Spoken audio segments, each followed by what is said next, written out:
Hey, what's up guys? Welcome back to another video in the Kotlin series. In this video I'll be teaching you about strings.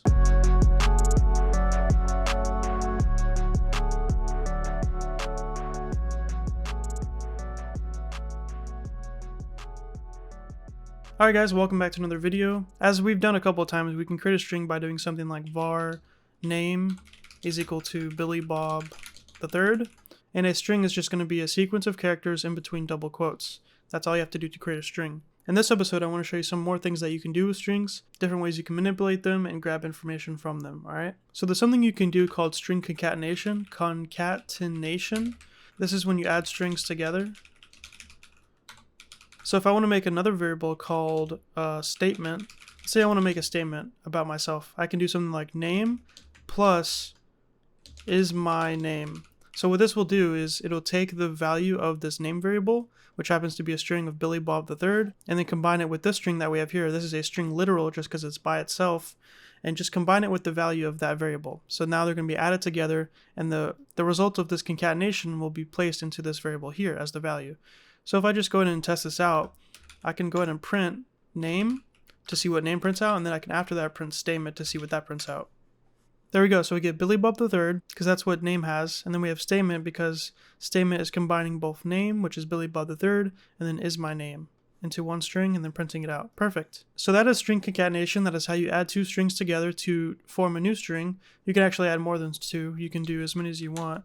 And I am cool. Swag. So you can do stuff like that if you want to. We could also just take all of this, so Control X to cut, and then we could just print all of it directly. So print line and then paste it in there. And now if I rerun this, it should print this whole string. So we get Billy Bob the third is my name and I am cool, swag. And this is possible because before the print line function is called, it's going to take all of these additions that we're doing here, all of these concatenations, and actually do them, and then take the final result and then pass it into the print line function that we have. And it's going to print it there into the console as we saw here. Now there's something similar within Kotlin and other languages that you can do to have the same effect but in a much cleaner way. It's called interpolation, also known as string templates in other languages. So this will allow you to insert variables into strings really easily. So if I want to do something like val age is equal to 22, and then I want to say something like, let's say I want to print my name is, Billy Bob and I am 25 years old or 22 years old. Okay, the way I could do that is by, I could add it together like I did up here, but another way we could do that is via interpolation. So I could make a new string and I could say my name is, and then I could do name, and then I could say and I am age years old. So the dollar signs here are a special marker so that whenever this string here is interpreted, it's going to take the variable called name and then replace it with the value of that variable. So in this case, it should be Billy Bob the third. And then right here, $age, it should just take whatever is an age, which is 22, and then put it into this variable here. So if we go ahead and run this now, we should get my name is Billy Bob the third and I am 22 years old. There we go. So if we compare these two lines here, this one is much more clean than this one here.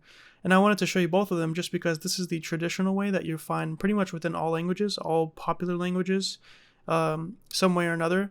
And then this one here is not really common to all of the most popular languages that are out there, like Java or C++ or C. Those languages don't really have this per se. So this is something that's pretty unique to Kotlin, and it's very, very nice, very clean in my opinion. So that's string interpolation, but now I'm going to show you some other cool things that you can do with strings, such as the methods that you can call upon strings and also the properties that you can access on strings, so methods and properties. So one of the most important properties that you can access on a string is the length property. So if I want to obtain the length of a string that I have, let's just make a new string called favorite color. We're going to set it to blue. That's my favorite color. And let's say I want to get the length of the string because, if you have a much more complex program that stores different things at strings and different times and stuff like that, it may be useful to get the length of a string. That's actually something that you may want to do at some point. So let's say that we want to do that. We could do print line, favorite color, and then if you put a dot, after the dot, you're going to see a bunch of stuff pop up. And these are methods. These are things that you can call upon the string that you have that does stuff. It either gives you something or it does something for you, usually most of the time. So what we want to do is call not a method but a property. This is something that does not end in a parentheses. So it's just the name of the property, so length. And then on the right here, it tells you what it's going to give you. So it's going to give you an int. So if I just double click this or press tab, now we have favorite color dot length. So what this should return or give you is that integer that represents the length of the string. And a cool trick that you can do is if you click it and then do Control Q, it says returns the length of this character sequence. So it tells you what it does, what the property does for you, okay? So let's go ahead and run this now and see what it does. There we go, we get 4 because the length of blue is 4. But if I add on to this, I should get a larger number, and we get 15. There we go, cool. And just to apply what we did up here, if we want to, we could do something like print my name is $, opening curly bracket and closing curly bracket, and then within that you can do name.length characters long. These curly brackets allow us to put an expression rather than just a variable name, which can be a little more powerful because we can do stuff like call a property, so .length, or even call a method, which we're about to learn about more in a second. We can even do math if we want to. We could say something like 2 plus 2, and now that will be evaluated, and the result of that will be replaced into the string here. But let's go ahead and run this now and see if it actually prints out the length of the name that we have. There we go, we get my name is 13 characters long, so it's actually doing what we intended it to do, using the string interpolation with a expression embedded into it, which is very cool. So what are these methods that I keep talking about? So on a string, you could do something like favorite color dot, and you could do uppercase. And so what this will do, if you do Control Q, it'll tell you, it says it returns a copy of this string converted to uppercase using Unicode mapping rules of the invariant locale. So if we just go ahead and press tab, it's going to auto-complete that for us. Now let's just go ahead and take this and put it into the output. There we go. Let's see what that gives us. It should give us blue, but in uppercase, if it didn't lie to us. There we go, we get blue in uppercase. Same thing, you can also do lowercase. So print line, lowercase, lowercase, there we go. And it's already in lowercase, so, you know, it's going to be the same. And there's a bunch of other ones we can call. So we could do favorite color dot, and we have all these options here like I told you before. There's a lot to play with, so I'm only going to show you the most essential ones just to start with here. But a method is essentially a chunk of code that has a name. We're going to learn a lot more about it later, but in this case we have the uppercase method, and this does exactly what it looks like, so it's just going to convert it to uppercase. So when we call this method upon the string that we have here, it's going to run a piece of code somewhere, you know, within Kotlin, because this is provided by Kotlin, and then it's going to, you know, do what it needs to do and return back a string that is all uppercase. So these methods here are nice utilities that we can use upon our strings. So every single string that we have has these methods and these properties that we can, you know, call to do stuff to them and get information about them, okay? So strings are pretty cool. So let me show you some more stuff. I'm going to show you something called substrings now. So a substring is a string that is part of another string. So if I want to do something like, you know, let's reassign name to be equal to Cody Simpson. Let's say that I want to get, let's say that for some reason I want to extract my last name or even my first name. What I would do is take a substring of this. This would be a substring, this would be a substring, this would be a substring, this would be a substring. Any combination of this string that we have here, any part of it that gets ripped out would also be a substring. So it's just part of a string that you have, okay? So if I want to get a substring, I can do var first name is equal to name. Now we're going to call a method called substring. So we can do dot substring. And as you can see here, there's a bunch of different versions of this method. These are all different individual methods that we can call. And as you can see here, inside of these parentheses, this is what we pass into the method. So you can actually give data to a method. We didn't do it up here because it didn't need any data. It's just going to work on the string and do its thing. But in this case, for a substring, we need to give it an index that specifies what part of the string that we want to grab, okay? So we're going to do this third one here, so we can just double click it or press tab. So this is not going to make a lot of sense because we have not gone in depth into methods and what they are, but hopefully as I go through this, it'll make more and more sense, okay? So what I'm going to do is do 0, 4. So these two numbers here represent where to start and where to end. So just like with the arrays that we learned about, it starts counting at 0, it's 0 based. So when we put 0 for the first one, this is where we start. So we're going to start at k. And then for the next one, this is actually the index after where we want to stop. So this is going to be 4 or the fifth one. So what I mean by that is that we're going to do 1, 2, 3, 4, and then just stop here. So everything else is going to be cut off. And again, if we just go to this method here and do Control Q, it'll tell us a lot more about what it does. So it says it returns the substring of this string starting at the start index and ending right before the end index. So it says ending right before the end index. So since the end index was 4, which is this, space here, that's actually a character, it's just hidden. It's going to end right before that, so it's going to stop here. All right, hopefully that makes sense. It's just a weird thing. That's just how it works. So if I go ahead and print this now, if I do print first name, I should just get Cody if I did it correctly.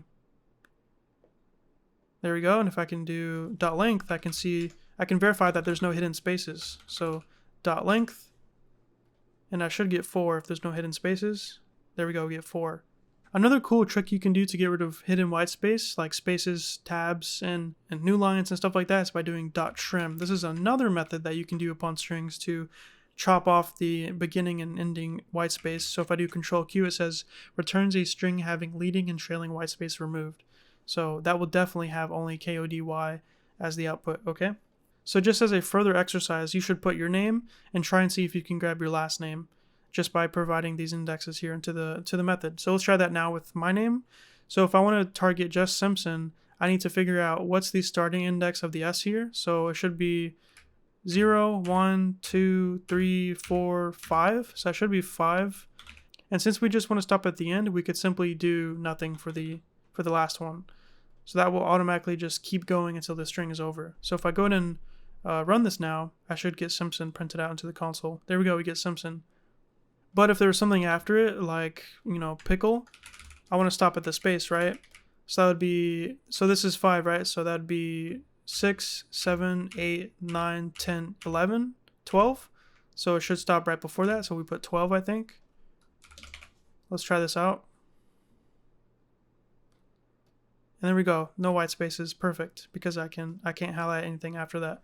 So that's how you know it worked. So that's how you can get a substring of a string within Kotlin. You simply provide where you want to start and then the index right above where you want to end. All right, so moving on, I'm going to show you some other methods here. So get all of the characters in a string. So that's very useful if you just want to, loop through a string. This is something that you may want to do when making algorithms, solving problems. You may want to get every single individual character within a string and then check them one by one. So for example, if I want to make another string called, let's say secret password, and let's say that we want to set the secret password to I love my cat Dewey 123, and let's throw an @ in there. Let's say that I make a program that scans the secret password and then goes character by character looking for a specific symbol like the @ sign here. The way I would do that is by getting all of the characters in the string. So how you can do that is by doing var letters is equal to secret password dot to char array. So if we do Control Q, it says returns a char array or character array containing characters of the string. And then if I want to print this out just for testing purposes, I can do letters dot content to string. There we go. Run that. And there we go. We get the array printed out character by character instead of as one string. So that's how you can get all the characters within a string, but now I want to show you how to get a specific character. And you can do that by doing the get method. So if I want to get a specific character like, let's just say the second one, right? That would be index 1 because it starts at 0, right? So 0, 1, 2, 3, 4, whatever. So if I want to get the second one, I would do print line secret password dot get 1. So that gets the second one. And if I run this, I should get L into the console. There we go, we get L. If I want to do the first one, I do 0. There we go, we get 0. Another way you could write this is just by doing it like an array. Same way you would access an array, you can put the brackets here and then you could put the index that you're trying to access. So we can do 6, for example. So now we get Y. And that's pretty much it. That's just some of the things that you can do to a string within Kotlin. That's just some of the things, so there's a lot more things you can do, but I think these are the most important for the types of basic programs that we're going to be writing. It's important to know how to get the length of a string. It's important to know how to concatenate strings and use string interpolation. It's important to know how to call methods and know what they do. It's important to get the substring of a string sometimes. It's important to get the character array, get specific characters, stuff like that. There's a lot more you can do with strings, but you're going to learn along the way. Alright, so that's it for this video. Thanks for watching. In the description below, I'll leave a link to the code for this episode so you can check it out. You can bookmark it, come back to it later. If you forget any concepts or you just want to review the concepts I taught in this video, I'll mark everything up with comments so you can come back and read the code without having to rewatch the video, although your reviews are greatly appreciated. So yeah, I'll leave a link for that in the description below, so make sure to check it out. And another thing is I'll leave a link to our Discord server. It's a big community for programmers. You can ask for help on your programming projects if you're stuck on something, or maybe you can get some new friends. If you don't have any friends, there's lots of people here. It's growing really fast. You can find lots of people who are passionate about the same things as you.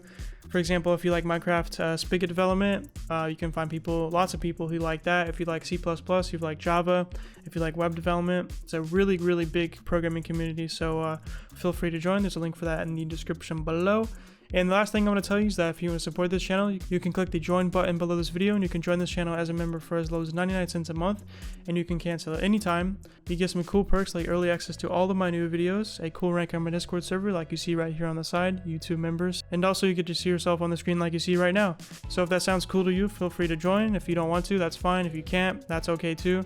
I really just appreciate you watching the video anyway. And thank you. Thanks a lot. And that's it. So if you like this video, leave a like. If you want to see more, subscribe. And peace.